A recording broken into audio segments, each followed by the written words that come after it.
In the context of the years of the pandemic, it has become a fact that Xi Jinping will never compromise his strong man persona. However, Xi Jinping is a bad omen for the country as his ego knows no bounds.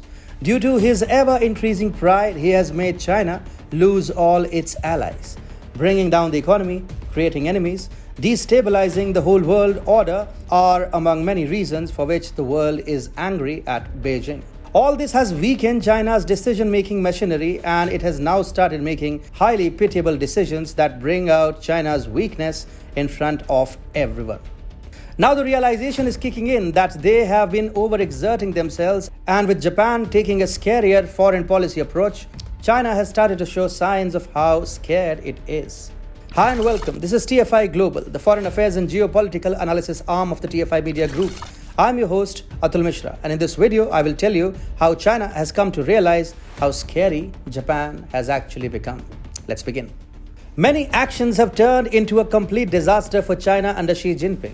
The attempts to intimidate Japan and build escalations in the East China Sea have made Japan seriously angry.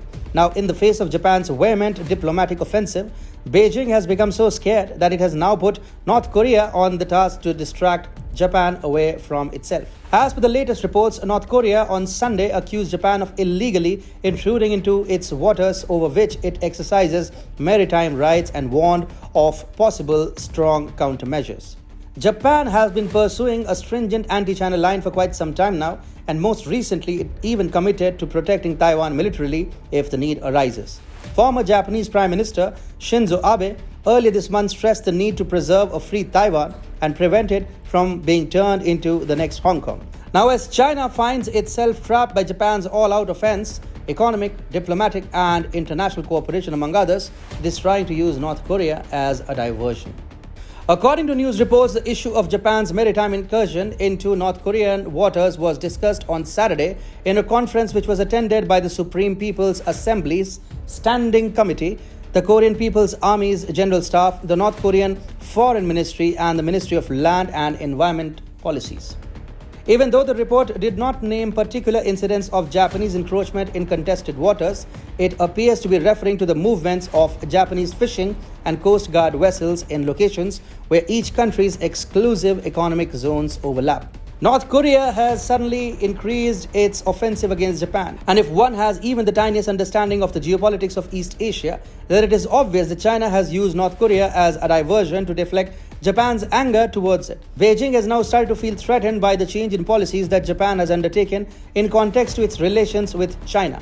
Japan's current medium-term defense program, approved by the cabinet of then Prime Minister Shinzo Abe in late 2018, set aside roughly $250 billion with a stipulation that the plan can be reviewed after 3 years, taking into consideration the security situation at that time.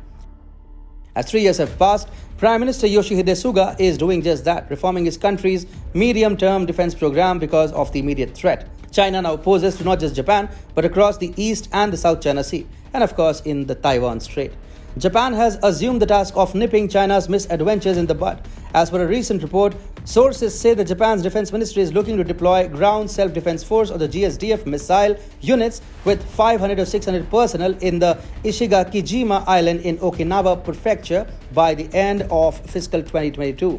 This will bring the number of missile units in the Nansei Island chain to 4, including the main island of Okinawa. Not only this, an NHK anchor introduced Taiwan's team as Taiwan instead of the obligatory Chinese Taipei at the opening ceremony of the Tokyo 2020 Olympics on Friday, July 23rd. Furthermore, as the country began to win medals at the Games, Taiwanese netizens noted that the NHK's medal table on the website listed the team as Taiwan in Japanese kanji. NHK, also known as Japan Broadcasting Corporation, is Japan's public broadcaster.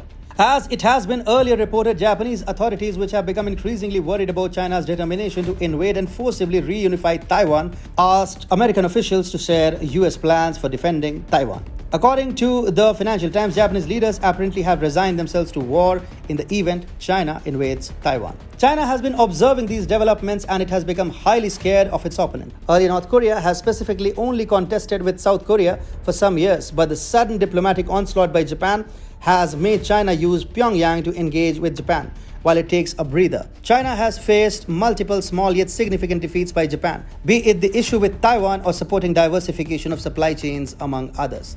With the economic situation worsening, COVID-19 wreaking havoc, the massive floods, among many others, have made China realize that they cannot stand a sustained Japanese offensive and will need to recalibrate its relations with Japan, and bringing in North Korea so that Japan shifts some of its direct actions vis-a-vis China is one of those measures.